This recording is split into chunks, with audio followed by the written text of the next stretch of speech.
Amém. Que a graça e a paz de Jesus seja sobre a sua vida, amados irmãos. Amém. Eu me alegro muito de voltar ao bairro que eu cresci, ao bairro que o Senhor estabeleceu o meu caráter, e hoje nós louvamos ao Senhor neste bairro maravilhoso. Agradeço a oportunidade, pastor Anderson, pastora Maria, que Deus abençoe, filho de vocês, o Guilherme, e todos os obreiros aí que estão sendo trabalhados. Louvado seja o nome do Senhor por essa igreja maravilhosa. Abra sua Bíblia comigo em Jeremias capítulo 1. Eita glória. Aleluia. Jeremias, o livro do profeta Jeremias, capítulo 1.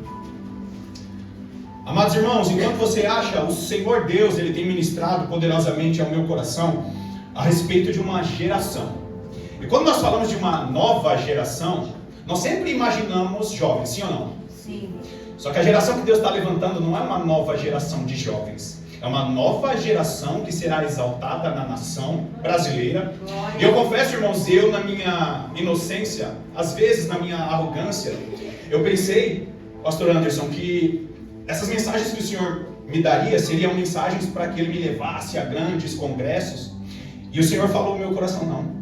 A igreja, a nova geração que eu estou levantando no Brasil e em todo o mundo, a nova geração ela vem de igrejas como essa, igrejas pequenas, porque felizmente a maior parte das denominações do mundo estão se perdendo. Estão se perdendo por causa de questões financeiras, estão se perdendo porque estão se assentando em rodas políticas, e infelizmente a maior parte das denominações, das igrejas do Senhor estão se perdendo.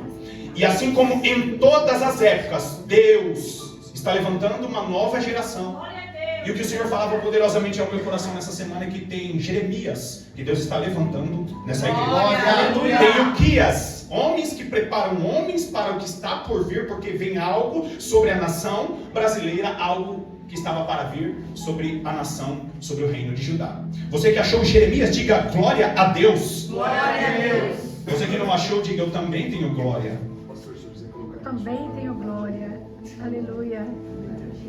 Vamos colocar embaixo porque a mão esquerda não é muito boa. Glória a Deus. Amém, queridos? Amém. Jeremias capítulo 1, versículo de número 9 diz assim: Depois estendeu o Senhor a mão, tocou-me na boca, e o Senhor me disse: Eis que ponho na tua boca as minhas palavras. Olha, que hoje te constituo sobre as nações e sobre os reinos, para arrancares, para derribares, para destruíres e arruinares, e também para edificares e para plantares. Agora olha o versículo 1, volta lá no versículo 1. Palavras de Jeremias, filho de Uquias, um dos sacerdotes que estavam em Anatote. Um dos sacerdotes que estavam em Anatote. Um dos sacerdotes que estavam em Anatote, na terra de Benjamim. Você se assenta glorificando e exaltando aquele que reina e vive eternamente. Amém, queridos? Amados irmãos, Deus está levantando uma nova geração. E quando eu falo uma nova geração, eu não estou falando apenas de jovens. Eu sei que tem irmãos que vieram aqui para prestigiar os jovens. Eu sei que tem irmãos que vieram aqui buscar por uma causa da família. Eu sei que tem irmãos que vieram aqui apenas porque foram convidados pelos pastores. Eu sei que tem irmãos aqui que vieram incentivar. Eu sei que tem irmãos aqui que vieram apenas cumprir a sua escala de culto. Só que na realidade, por mais simples que você seja, ou por mais simples que você leve a sua vida, Deus conta com você para uma restauração que será feita na nação brasileira. O grande problema é que quando Deus ele vai promover uma restauração, Ele começa a sacudir os alicerces daquele lugar. Chegou um determinado momento em 645 a.C. que Deus começa a perturbar um homem. Deus perturba um homem e aproximadamente 3 anos aquele homem não consegue dormir. Por quê? Por causa dos sonhos e visões que Deus dava para ele. Deus começou a incomodar o homem e 3 anos diretos ele não consegue dormir. Por quê? Porque ele acordava de manhã e ele acordava pela manhã, acordava pela madrugada e ele estava o quê? Perturbado pelas visões. E aí chegou um determinado momento que ele falou assim: Senhor, até quando clamarei e tu não me ouvirás? Senhor, grito violência e o Senhor não vem salvar? Senhor, me fazes ver a iniquidade e me mostras a opressão. Por que o Senhor está me mostrando essas coisas? Deus começa a sacudir um homem chamado Abacuque. Deus fala para Abacuque: filho, vou fazer algo diferente. Por isso, escreve em tábuas, para que até aquele que passa correndo possa ver o que eu vou fazer. O grande problema é que hoje, a maior parte dos teólogos não percebeu ainda que aquilo que Deus deu a Abacuque ainda não aconteceu. Parte aconteceu na época do cativeiro babilônico, mas a outra parte ainda não aconteceu. Nós estamos entrando em um momento profético dentro da nação e, infelizmente, a maior parte dos cristãos estão dormindo. Por quê, irmãos? Porque Deus tem uma restauração para promover. Deus tem uma geração que Ele está levantando. Jovem, a chama não se apagará. Eu vi aqui coisas extraordinárias acontecendo. Não encare o culto desta noite como mais um culto. Por quê? Porque Deus está despertando geração. Deus está despertando uma geração. Agora, o que acontece?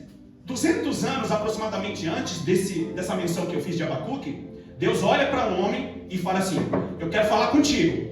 Por que o Senhor quer falar comigo? Porque eu não faço nada na terra sem antes revelar aos meus servos, os profetas. Rugirá o leão, quem não temerá? Falará o Senhor e quem não profetizará? Deus está anunciando há séculos que Ele promoveria uma restauração nas nações.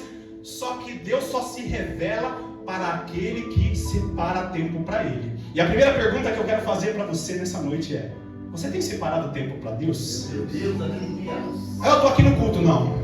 Você veio prestar o culto ao Senhor. Separar tempo para Deus não é isso. Porque infelizmente nós estamos mais preocupados com as coisas dessa vida, e o Senhor está procurando alguém para cumprir. Salmos capítulo de número 25 e o versículo 14, que Ele revela os seus segredos, revela a sua aliança para aqueles que o buscam no segredo. Aleluia. Olha para o irmão que está do lado e fala assim para ele assim: nós não morreremos, em Anatote. Nós não morreremos, envergonhados, e escondidos. Amém, queridos? Amém. Deus desperta um homem chamado Abacuque, e ele começa a dizer para Abacuque: Abacuque, presta atenção, eu vou fazer algo na nação de Judá, porque o cheiro dos pecados da nação de Judá subiram até mim. E aí Deus, irmãos, Deus é maravilhoso, porque Ele começa a falar com as pessoas antes que Ele promova o juízo. Deus sempre avisa antes. Você não pode reclamar quando acontecer algo com você, porque Deus avisa. Deus começa a usar vasos para dizer para você: não anda com essa pessoa, cuidado com aquela pessoa na escola, cuidado com aquele relacionamento que você pensa que é de Deus e não é de Deus. Deus sempre avisa isso. Mais ou menos 20 anos depois que Deus despertou Abacuque, se levanta uma nação poderosa, e já está se levantando nações que estão influenciando a política, a religião e a cultura. Por isso toma bastante cuidado com o que você tem ouvido na escola. Por isso toma bastante cuidado com o que você tem assistido no YouTube. Por quê? Porque hoje até as músicas que nós esperamos em um intervalo para assistir um outro vídeo são músicas que te incitam a fazer coisas que desagradam a Deus. As nações já estão se levantando para quê? Para desconstruir os princípios judaicos cristãos. Enquanto isso, existe uma geração no secreto sendo levantada.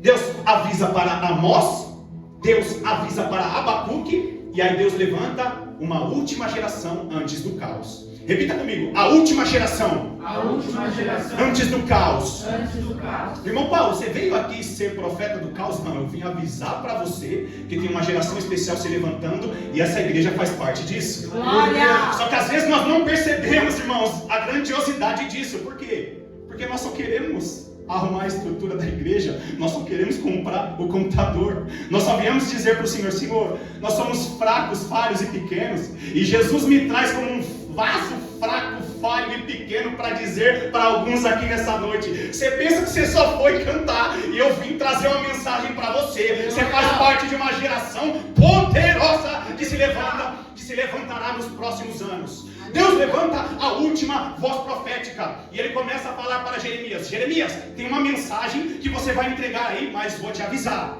não vão receber a tua mensagem. Por quê? Porque ser pessoa levantada por Deus numa geração corrupta é contrariar o sistema desse mundo. Se você tem se escondido como crente aonde você mora, se você tem se escondido como crente aonde você trabalha, se você tem se escondido como crente aos lugares que você frequenta, o Senhor está dizendo: está se escondendo por quê? Porque a mensagem que você tem para revelar é contrária a esse sistema? Deus está dizendo para alguns irmãos: Não aceito. Servo meu 007. 007 é o agente secreto. Ninguém sabe que aquele crente é crente naquele lugar. Eu me misturo no meio dos ímpios para pregar o evangelho. Só que não prega o evangelho nada, só fica misturado com os ímpios ali, vivendo de qualquer maneira. Deus está levantando uma geração diferente que vai contrariar esse sistema. Glória a Deus. Deus levanta uma geração, assim como levantou Jeremias. E ele disse: Jeremias, é o seguinte, o que você está vendo, Jeremias? E aí Jeremias fala: Senhor, eu vejo uma amendoeira. E por que Jeremias ele vê uma amendoeira? Porque ele era homem de agricultura e ele sabia que aquela amendoeira tinha a ver com o que Deus ia fazer. Porque a mesma palavra para amendoeira é a mesma palavra para... E o Senhor vela em cumprir com a sua palavra. Se você recebeu no começo desse ano uma palavra do Senhor, saiba, Ele é fiel para cumprir a palavra que Ele enviou. Acalma o teu coração, porque vai acontecer aquilo que Ele prometeu. Vai acontecer todas as coisas que o Senhor falou. Tem gente que fica assim: Senhor, e agora? O meu familiar que não se converteu, fica calmo. Deus vai cumprir essas coisas. Deus começa a reclamar com Abacuque. Deus começa a reclamar com Jeremias, dizendo: eu estou sentindo o cheiro dos pecados de Judá. Só que tem gente, irmãos, que não compreende isso. Por quê? Porque no capítulo 2, Deus ele começa a fazer as suas reclamações. Irmãos, quando Deus leva um profeta para um lugar e começa a fazer reclamações, é porque ele está pedindo correção. Todas as vezes, irmãos, que Deus quer se revelar a alguém, Ele começa a dizer: corrige isso aqui, filho. Para de mentir, para de sonegar, para de usar o gato na sua casa, para de fazer coisas que, não, mas está muito caro. Não, Deus está chamando gente para correção aqui, porque não tem como derramar óleo precioso em vaso que está meio desconcertado. É quando Jesus começa a dizer: corrige, filho, corrige, para de viver amaziado, para de querer namorar em alguém em julgo desigual. Não, eu vou converter ele, eu vou converter ela. Não, para com isso. O que Jesus tem para você é algo muito maior, porque a geração que Deus está levantando é a geração antes do período do caos. Deus começa a reclamar, dizendo: filhos, eu quero que vocês se corrijam. Por quê? Porque o que eu tenho para derramar sobre a vida de vocês é muito grande. E aí ele começa a dizer: vocês lembram na época do deserto? Vocês eram santidade. Quando eu conduzia vocês na época do deserto, vocês eram santidade. Vocês não tinham o que comer, eu derramei o maná. Vocês não tinham o que vestir, eu coloquei roupa, eu arrumei roupa. Os anos iam passando, a criança ia crescendo, e o alfaiate do deserto fazia o tecido, o linho fino crescer junto com o pé da criança. Não tinha calçado, não precisava ficar reclamando ou fazer parcelas no Magazine Luiza, na Netshoes. Não precisava fazer isso, porque o alfaiate do deserto olhava para Israel e fazia o quê? O tênis crescer junto com o pé, o calçado não envelhecia, a roupa não envelhecia. E por que Israel hoje fica mais preocupado com as coisas desse mundo, sabendo que o alfaiate, aquele que escreveu Mateus capítulo 6 até o versículo 33, dizendo: não se preocupe com as coisas desse mundo, primeiro cumpra a justiça de Deus, e essas coisas o que? Vos serão acrescentadas. Tem gente aqui que está preocupado muito mais com as coisas desse mundo, e o Senhor está dizendo: tu és o meu Israel, e eu estou te conduzindo no deserto. Aguenta o momento de aperto, e o que você precisar, eu vou suprir. Aleluia. Israel começou a ser conduzido na época do deserto, e ali tinha o alfaiate. A criança crescia, a roupa crescia junto. A roupa não envelhecia, calçado não envelhecia. Eles tinham tudo, comida. O deserto era um deserto escaldante. Os estudiosos vão dizer que naquela época o sol batia de 45 a 58 graus. Sabe o que acontecia? Tinha uma nuvem cobrindo eles daquele sol escaldante. Enquanto as cidades ao redor da Palestina, todos usavam turbante por causa do sol escaldante. A nação de Israel, conduzida pelo deserto, andavam no deserto de testa limpa. Por quê? Porque eles estavam o quê? Sendo protegidos do sol escaldante numa nuvem que os guiava pelo deserto. Chegava no período da noite, o frio poderia chegar até 8 graus abaixo de zero. Sabe o que acontecia? Existia uma coluna de fogo aquecendo os israelitas. E quem mais? No deserto da Palestina tinha ali as cobras. Uma das cobras mais conhecidas, Víbora senate, era uma espécie de cobra de aproximadamente 80 centímetros. Elas ficavam escondidas nas terras do deserto. Só que os israelitas, se eles fossem picados pela víbora senate, sabe o que acontecia? O sangue coagulava e eles poderiam morrer até em 25 minutos. Ah, meus amados irmãos, a coluna de fogo ia na frente, matando escorpiões do deserto, escorpiões escuros, escorpiões vermelhos, matava a víbora senate. Por quê? Porque eu sou Deus que conduz o Israel no deserto, também no período da noite. Esse é o seu Deus. Essas são as palavras que Deus coloca na boca de Jeremias. Quando vocês passam por aperto, vocês são fiéis a mim. Mas quando eu começo a prosperar vocês, introduzir vocês na terra prometida, vocês se desviaram dos meus caminhos. É por isso, queridos, que nós olhamos hoje, tem gente que não consegue prosperar.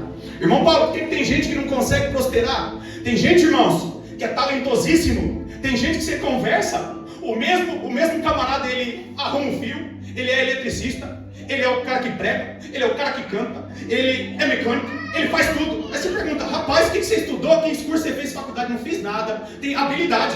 A irmã nunca tocou em nenhum curso, nunca pagou nenhum curso, mas faz a unha, faz cabelo. Você fala, mulher de Deus, essa mulher faz tudo, cheia de talentos. E você fala, mas por que só vive na magrela, só vive no aperto? Porque tem gente que, se Jesus não apertar e conduzir essa pessoa no deserto e prosperar demais, se perde. Tem gente, irmãos, que Deus não deixa prosperar. Sabe por quê? Porque se Deus não trazer o maná para você na sua porta todos os dias, você se perde. É alguém aqui que Deus está dizendo, eu não estou deixando de ver aquilo que Deus tem sobre a sua vida, eu não estou deixando de ver o seu esforço. Mas tem gente que eu aperto, sabe para quê? Para que a pessoa me busque no outro dia. O Israel, na antiga aliança, no período do deserto, irmãos, recebeu a ordem, vou mandar o maná, não guarda para o dia seguinte. Por quê? Porque senão no dia seguinte, eu e você, se fizéssemos parte daquele grupo, você ia pegar uns 3, 4. Aqui, pãozinho aqui, esse maná aí, deixa para lá, vamos deixar aqui. E Jesus, para ensinar, Jesus no Antigo Testamento ainda como um mistério escondido, para ensinar eu e a você, dizendo assim, às vezes eu aperto você e deixo só o conta-gota. Por quê? Porque se eu deixar sobejar, você não me busca no dia seguinte. Você já não vai na igreja, você já não vai. Tem gente aqui, irmãos, que Deus está apertando, dizendo, por que não traz a oferta do final do ano? Por que você não traz isso aqui? Só é apertado porque está apegado o dinheiro. E o Senhor está dizendo, o desenrolar, o desencadear da sua vida financeira está diretamente ligado ao relacionamento que, se você vai ver comigo, abrindo o seu bolso. Jesus conhece os nossos corações. Tem gente que, se não for apertado, se não for enviado ao período do deserto, essa pessoa não busca mais a Deus. Tem gente que é apertado na vida emocional, tem gente que é totalmente dependente de relacionamentos, e o Senhor está dizendo, sabe por que você chora todo dia? Sabe por que você se entristece todo dia? Por quê? Porque você está num período de deserto e você precisa buscar a minha presença para aprender a depender de mim. Aleluia! Meu Deus, o coração de alguém que é dependente de uma outra pessoa emocionalmente, o Senhor está dizendo, a carência não vai ser com essa pessoa, a carência não vai ser com esse outro. Não, a carência é comigo, é com o Senhor que te conduz para o deserto. Irmãos, nós vamos ver Deus fazendo reclamações, e Deus avisa, não faça alianças que não procedem de mim, e Deus começa a conduzir o Israel no deserto. Toda a descrição que Deus faz a Jeremias, não perca aqui o fio da meada. Todas essas informações que eu estou dando a vocês, é porque Deus está levantando uma geração na nação brasileira, que faz parte das nações que promoverão o avivamento. São pessoas que fazem parte dessa geração, são pessoas simples como eu e como você. E talvez você esteja se perguntando, não, que isso, irmão Paulo? Que isso? O profeta Jeremias foi um cara de altíssimo nível. Você acredita que os profetas no Antigo Testamento, você acredita que as personalidades bíblicas são extraordinárias hoje, porque a chave virou? Mas sempre que Deus quis promover uma restauração, sempre que Deus quis mostrar o seu poder e a sua graça, Ele escolheu pessoas fracas, falhas e desconhecidas, como eu e como você. Deus está levantando uma geração. E aí Ele começa a fazer reclamações para Jeremias. Irmãos, quem é cristão há muitos anos e não é contrariado por um familiar, não é contrariado pelo vizinho, que não é contrariado por um cônjuge, que se você não foi contrariado como cristão, significa que você não está servindo a Deus da maneira que Deus quer que você sirva. Por quê? Porque Deus colocou em você um DNA não para brigar com as pessoas e ser chato na internet. Deus colocou em você um DNA que já contraria o sistema do mundo. Agora, Deus começa a fazer as reclamações e as pessoas começam a olhar para a mensagem de Jeremias e dizer, é isso aí, o que esse rapaz está falando aí? Deixa a gente aqui, a gente gosta de cultuar o Senhor. Sabe o que a Bíblia vai dizer? Que o profeta Abacuque, nesse mesmo processo de Jeremias, Deus começa a dar palavras para Abacuque. Por quê, irmãos? Porque a palavra Abacuque significa abraço. Tem muita gente que foi levantado como líder e só quer abraçar. E o Senhor se revela a Abacuque dizendo: não, filho, tem hora que não é abraço, tem hora que é correção. Sou eu que estou enviando os caldeus. Sou eu que estou enviando a correção. Às vezes o crescimento virá, por quê? Porque você está corrigindo alguém e o Senhor está dizendo: não é hora mais de abraçar, é hora de corrigir. Não é hora mais de falar: não, coitado, não, é hora de corrigir, dizendo: se posicione. Por quê? Porque você faz parte da geração da restauração. Glória. Aleluia. Deus incomoda o profeta Abacuque dizendo: sou eu que estou enviando. Amados irmãos, não a Bíblia, mas a história a respeito da biografia de Abacuque vai dizer que Abacuque fazia parte da classe levítica. E os levitas na época de Abacuque era muita gente. E grava bem isso que eu estou dizendo. Ainda que você pense que existam muitos cristãos no mundo, porque eu sei que tem gente me ouvindo aqui achando que isso aqui está muito distante de você. Não está muito distante de você. Abacuque fazia parte da classe levítica e existiam muitos levitas, ao ponto de, na escala de Israel, uma vez na vida, os levitas seriam chamados, porque tinha muita gente. E eles se reuniam pela tradição uma vez por ano, para quê? Para celebrar a Páscoa, para celebrar as festas dos judeus. E aí, irmãos, iam lá os levitas: nós precisamos entoar cânticos ao Senhor. Era uma tradição. E aí Abacuque, ele chega para mencionar ali a parte dele, para louvar ao Senhor. Ele fazia parte da classe levítica, da parte dos louvores. Presta atenção, quem faz parte do louvor, essa palavra é para você. E aí o arpista, o tangedor, olha para Abacuque dizendo: e aí, o que você vai dizer? A tradição era: fala uma palavra de bênção, canta um louvor de glória, vamos falar que o Senhor é nosso pastor. O tangedor olha para Abacuque e diz: e aí, o que vai ser? E Abacuque já está lá com a palavra no coração. Quando a igreja vem buscar bênção e o Senhor está dizendo: não, eu quero te dar poder, porque vai vir restauração. Porque com a vida financeira você não suporta a restauração. Com a vida financeira você não suporta a restauração. Mas com o meu poder e autoridade, o seu filho se converte. Com vida financeira restaurada, você não... Paulo, eu não posso ter os dois. Pode ter os dois, mas o Senhor está falando para você hoje: é prioridade poder, é prioridade graça sobre a sua família. Por quê? Porque o que está para vir sobre a nação do Brasil é algo grande. E nós somos pequenos e pensamos como Abacuque: não, eu só sou um levita, eu só quero cumprir aqui o meu propósito. E aí o tangedor pergunta: e aí, Abacuque, o que vai ser? Vamos cantar: o Senhor é o meu pastor e nada me faltará? Porque nós queremos, né? Palavra de bênção. Qual que é a palavra de bênção aí? Abacuque não. Abacuque fala assim: eu recebi uma palavra que a figueira não ia florescer. Meu Deus. Então tudo bem.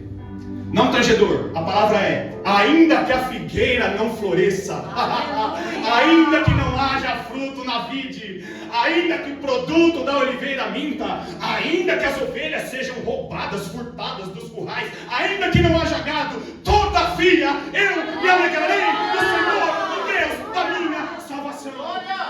Tem gente aqui passando por problema financeiro e o Senhor está dizendo: me glorifica que eu supro a necessidade. Tem gente se sentindo sozinho, Deus está dizendo: me glorifica que eu supro a carência. Tem gente aqui sofrendo porque não está vendo a produtividade do trabalho, o Senhor está dizendo: o segredo está em me louvar e me glorificar. Aleluia. Aleluia. Jeremias é levantado como a última voz profética, e presta atenção que o pregador precisa terminar a mensagem e entregar o microfone. Deus olha para Jeremias e diz: o que fez, Jeremias? E ele diz: 2 cestos de frutos. Você já está comigo em Jeremias capítulo 24. Amados irmãos, 4 capítulos antes, Jeremias olha para Deus e fala assim: Senhor, o Senhor me iludiu, iludido fiquei. O Senhor me iludiu, iludido fiquei. Não vou mais mencionar o seu nome. É quando nós desanimamos e falamos: não vou para o culto hoje. Irmãos, tem gente aqui que Deus está falando: presta atenção nos próximos minutos, porque você vai entender por que você desanima tão fácil. Iludido fiquei, o Senhor me iludiu, não mencionarei mais o teu nome. O versículo seguinte, se eu não me engano é o versículo 5 do capítulo 20 de Jeremias. Ele diz assim: mas o fogo ardia em meu coração, eu não poderia deixar de falar dele. E ele começa o quê? A falar de Deus de novo. Por quê? Porque o escolhido não tem escolha. Não tem escolha. Você pode fazer birra, Jesus vai te buscar lá dizendo: eu preciso ouvir, eu preciso buscar pela minha família. Você olha para a situação da sua casa e o Senhor está dizendo: você é o Jeremias da tua casa, você é o Jeremias do seu ministério, você é a geração que está sendo levantada. O que vê Jeremias? Eu vejo 2 cestos de figo. Agora presta atenção. Jeremias, ele era agricultor por profissão. Por quê? Porque ele era de linhagem sacerdotal, chamado por profeta em Anatote, chamado por profeta escondido, um profeta desonrado. Não tinha louros, não era conhecido. Quando nós olhamos para a vida de Jeremias, nós pensamos assim: ah, que grande profeta, olha aí. O terceiro maior livro da Bíblia, 52 capítulos, 1364 versículos. Que história, meus amados irmãos. Virou a chave. Você não conhece a história. Muita gente olha que bênção, que casal abençoado, não sabe, só acha bênção porque não viu o que aconteceu no processo. Quando virou a chave é fácil a gente olhar para alguém e dizer que bênção, mas não sabe o tanto que você ora. Seu filho está do lado, seu marido é crente, mas não sabe o que você passou. Está aí, ó, um emprego bom, foi abençoado, mas não sabe o que você ralou. Essa é a história de Jeremias. O que vê Jeremias? Veja 2 cestos de figo. Agora, irmãos, o que o figo representa na palavra de Deus? O figo da Palestina na palavra de Deus representa aquilo que Deus está fazendo na minha e na sua vida e nessa geração aqui no Brasil. Amados irmãos, a história de Jeremias não começa em Jeremias, no capítulo 1, não começa no livro intitulado pelo seu nome. Para você entender o que Deus está fazendo na sua vida, você precisa ir lá comigo no livro de 1 Reis. O rei Davi, ele está o quê? Morrendo. E aí tenta colocar coberta sobre a vida do rei Davi, sobre o corpo dele. Por quê? Porque ele está velho. Ele não aguenta o frio. E eles colocam lá cobertorzinho de pele de animal. Aí coloca a Abisag, que era a virgem, para quê? Para abraçar ele. Porque até os estudiosos hoje dizem que o melhor aquecimento para o corpo é o corpo de uma outra pessoa. Glória a Deus pela vida da minha esposa que está aqui. Ô glória, que tem dia que está frio, né, amados irmãos? É isso, rei Davi está com dificuldade lá. E eles começam o quê? Colocar situações para aquecer o corpo do rei Davi. Enquanto o rei Davi está sendo cuidado por aqueles ao qual ele cuidou durante anos, e surge uma rebelião. O filho dele, Adonias, que era filho dele, com o quarto filho dele, com a esposa dele chamada Agite, começa a dizer: meu pai está morrendo, eu vou ser rei. E aí ele começa o quê? Promover uma rebelião. Cuidado, porque a geração da restauração é obediente à liderança. A geração da restauração é obediente aos pais. A geração da restauração é obediente ao chefe no trabalho. Não dá migué no chefe, não dá migué no trabalho. Respeite autoridades, porque Deus é poderoso para te exaltar. E aí acontece o quê? Adonias, ele diz assim: bom, meu pai tá morrendo, ele tá velho, vou tomar o trono dele. Não vai ser Salomão como foi prometido. A Bíblia vai dizer que Adonias começa a juntar. Pode vir, você está comigo? Aí Joabe, que é o antigo chefe militar de Davi, fala: estou contigo. Chega no sacerdote Abiatar: estou contigo. E aí, irmãos, ele começa a armar um motim. Para quê? Para tomar o trono que seria de Salomão. A Bíblia vai dizer que o profeta Natan também, a história vai dizer que o profeta Natan também foi convidado para essa insurgência. Natan fala: não, eu sou fiel aos princípios de Deus. Por quê? Porque Deus quebra protocolo, mas não quebra princípios. Deus coloca aquele que para ser ungido na frente daquele que não foi estabelecido espiritualmente. E aí acontece o quê? Ali está um homem se insurgindo contra o rei Davi, e Davi se levanta e fala para Natan: pode deixar comigo, pega a mula que eu fui ungido, vai lá, leva o meu filho, também pega o mesmo chifre que eu fui ungido e anuncia para toda a nação que o rei é Salomão. Naquele exato momento a pedra de Zoelete, ela racha no meio, e aqueles que estavam fazendo motim, o que acontece com eles? Vazam. Por quê? Porque quando você foi chamado por Deus, ninguém te para. Não existe liderança que te pare. Não existe liderança. Não existe governo que possa parar a igreja de Jesus Cristo que está se levantando. Glória a Deus. Quando Deus confirma a unção de Salomão, Deus, ele inspira Davi em uma conversa com o filho dele, Salomão. Capítulo 2 de 1 Reis vai dizer assim: meu filho Salomão, eu vou para o lugar de todo aquele que morre. Deus está me levando. E aí ele começa a dar orientações. E ele diz assim: sabe os traidores? Não deixe que os cabelos dele fiquem brancos. Elimina todos. Não esqueça, o Antigo Testamento era a base da lei. E o que era a base da lei? Não era graça. Hoje nós vivemos na graça. Olho por olho, dente por dente. Eles traíram.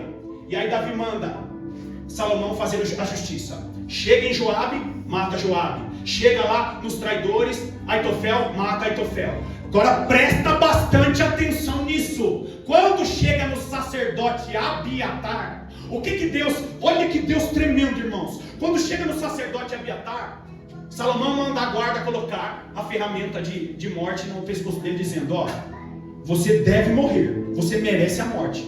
Mas quando meu pai, ele teve que se fazer de louco, babando pela barba, você estava com ele. Quando meu pai foi buscar a arca em Obed-edom, você estava com ele. Quando o meu pai estava com Abinadab, você estava com ele. Quando meu pai estava sendo perseguido pelo meu irmão Absalão, você estava com ele. O sumo sacerdote Abiatar, que fazia parte dessa insurgência, foi enviado para os campos de Anatote. Envia Abiatar para os campos de Anatote. Não vai morrer, mas vai ser o quê? Desonrado. Amados irmãos, quando o sumo sacerdote Abiatar, ele é desonrado, ele perde o direito, como sacerdote, de exercer ali a função dele. Ele era da linhagem de Arão, e todos os anos, o sacerdote e o sumo sacerdote tinha a honra que nós temos hoje, de pregar um microfone, ou de estar diante de uma plateia, fazendo o quê? Sacrifícios, cânticos e louvores ao Senhor. Abiatar agora, ele faz parte o quê? De uma classe desonrada. Com o passar dos anos, aqueles que moravam em Anatote foram conhecidos como aqueles que eram traidores, desonrados e mentirosos. Tem famílias aqui que são desonradas, são consideradas mentirosas, são consideradas ingratas em seus bairros. Guilherme, vem até aqui, por favor, pode vir. E aí, irmãos, quando chegou nessa época do profeta Jeremias, em mais ou menos 605 a.C., reuniu-se toda a classe levítica, e agora, vamos fazer o sacrifício. Pela tradição, uma vez por ano, eles tinham que fazer o quê? Sacrifícios ao Senhor, cânticos ao Senhor. Só que todas as vezes que a linhagem de Abiatar, os anatotitas entravam para fazer a parte deles, eles passavam entre toda a nação de Israel no momento do culto, e toda a nação olhava para a linhagem desonrada. Era uma linhagem que passava de cabeça baixa, andando para o lado, e eles diziam: desonrados, malditos, traidores. Meu Deus. Desonrados, malditos, traidores. Desonrado, malditos, traidores.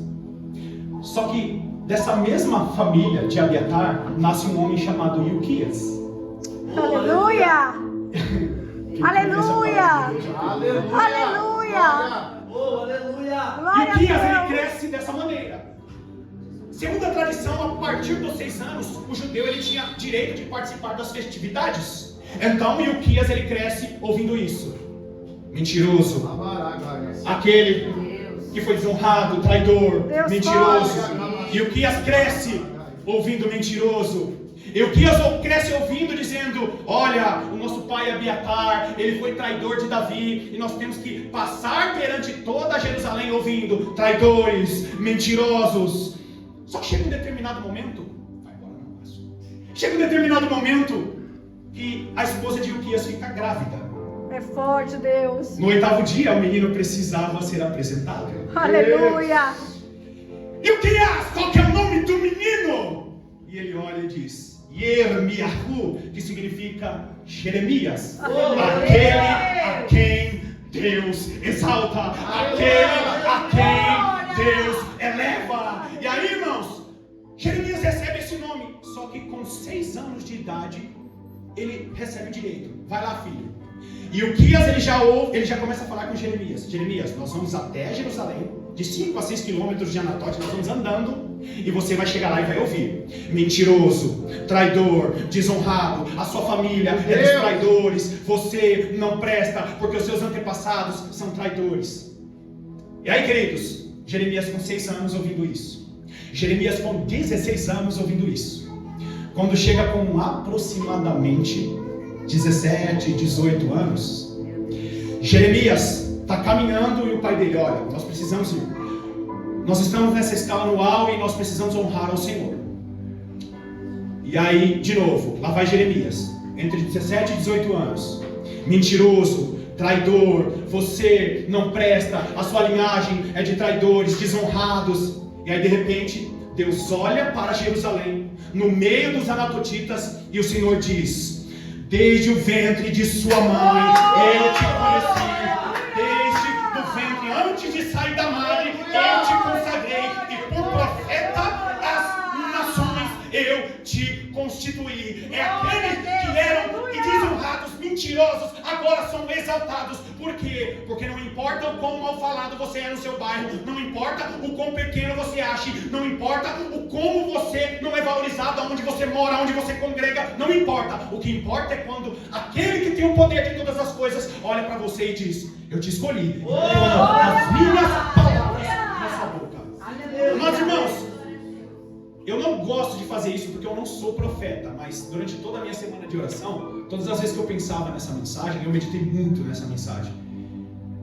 O Senhor colocava o rosto desse menino. Até chegar aqui eu não sabia o nome dele. O Daniel, não perguntei o nome dele. Por quê? Porque o Senhor colocava, você faz parte dessa geração.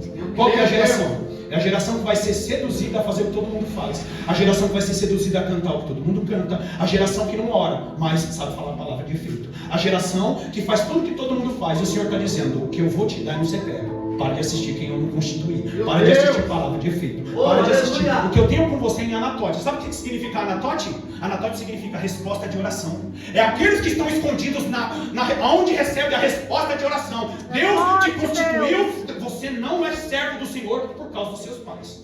Por causa da graça de Deus, Ele te colocou numa família cristã. Porque antes da sua formação, o Senhor já te conheceu, te ungiu e te consagrou. E vai muito mais longe do que você pensa e do que você sonha. Só não esqueça: o que Deus está fazendo com você é em Anatote, não é em Jerusalém. Está todo mundo olhando para Jerusalém. Pregador famoso, com o microfone do Michael Jackson. Pregador famoso, sentadinho na cadeira. Pregador famoso. Deus está falando para você: o que eu tenho para você é em Anatote, não é em Jerusalém. Meu Deus! Recebe essa palavra em nome de Jesus. Amém, querido? Você pode aplaudir o Senhor por essa palavra?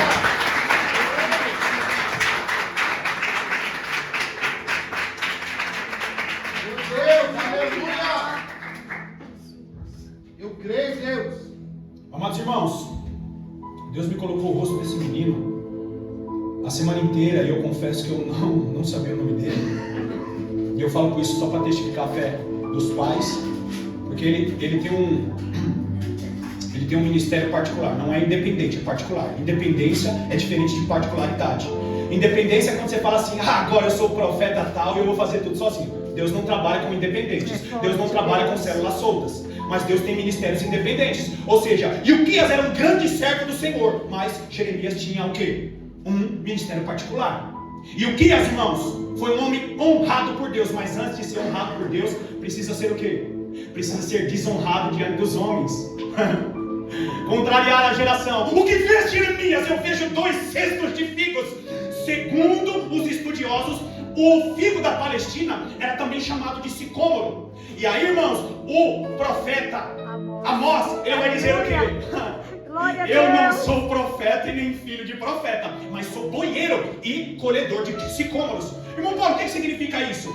Significa que quando Jeremias recebe a palavra e ele vê uma imagem de 2 cestos de figos, você vai entender a história da sua vida. Você vai entender por que você é tão ferido. Você vai entender por que você passa por tanta dificuldade. Jeremias está diante dele vendo um cenário totalmente conhecido por um agricultor. Jeremias era filho de sacerdote. Jeremias era agricultor por profissão. E Jeremias era profeta constituído espiritualmente. Se preocupe primeiro com o que é espiritual, e o Senhor acrescentará aquilo que é natural. Eu prometo, estou acabando a mensagem. Deus fala para Jeremias: o que está vendo, Jeremias? Estou vendo 2 cestos de figos. Ó, um cesto está com figo bom e o outro cesto está com figo ruim. Agora, quando você olha para o figo da Palestina, que é um figo diferente da maior parte dos figos que são colhidos nas nações, você vai perceber, irmãos, que existia um processo para a colheita do figo. E aí, o profeta Amós, que era colhedor de sicômoros ou colhedor de figos, ele olhava para o assistente dele e dizia assim: ó, tem 2 árvores de figo aqui, você fica em uma e eu fico em outra. O assistente de Amós, ele corre na árvore e ele sente o cheiro e ele fala assim: tá cheirando mal, posso tirar tudo e arrancar tudo e jogar fora? Aí ele falou assim, Amós fala: não pode não. Por quê? Porque o figo ele tem um cheiro forte, só que se você arrancar todo, você pode arrancar aquele que tá bom também. Uma das características do figo da Palestina, sabe qual que é? É apodrecer sem mudar a aparência.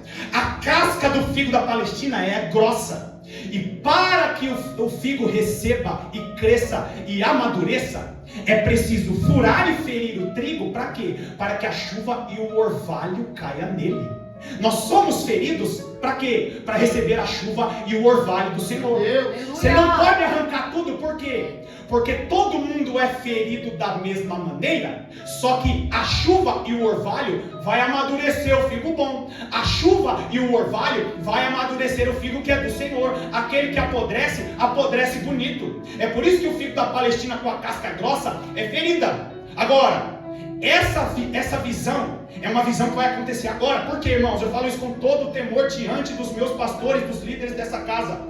A nação brasileira, os pastores de todo o Brasil serão feridos. E somente aqueles que são filhos do Senhor serão feridos para amadurecer.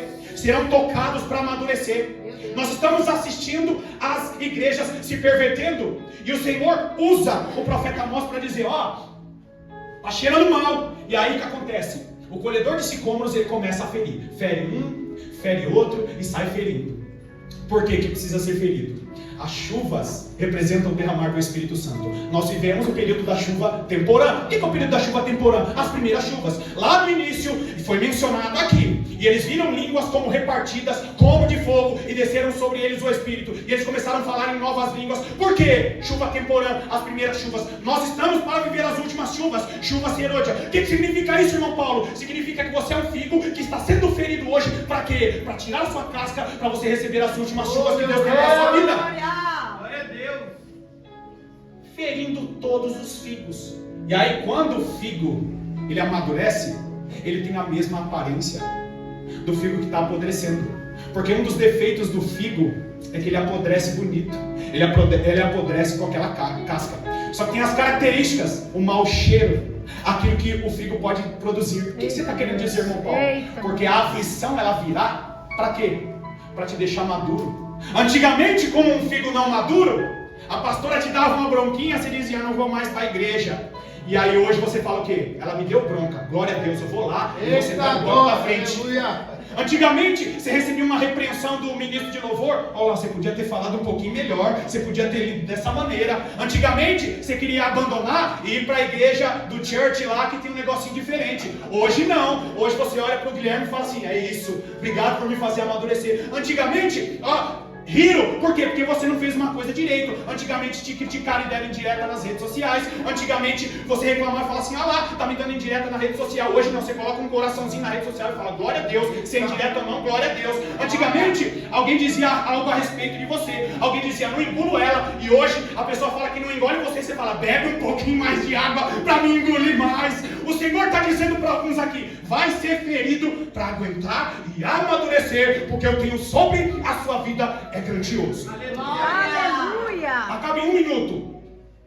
É ferido para amadurecer. Por quê? Porque Deus não vai agir com crentes que desistem fácil. Jesus está dizendo para algumas pessoas aqui, você está sendo ferido em casa por causa de situações? Para quê? Para eu revelar a minha glória. Se o figo sendo furado não recebesse o orvalho, ele amadurecia e não era percebido. Ou se o figo furado não recebesse o orvalho, tem figo que apodrece verde. E o Senhor está dizendo, eu não constituí você na figueira, você faz parte da figueira. Eu não constituí você na figueira para você apodrecer. Tem gente que Deus está tirando a casca.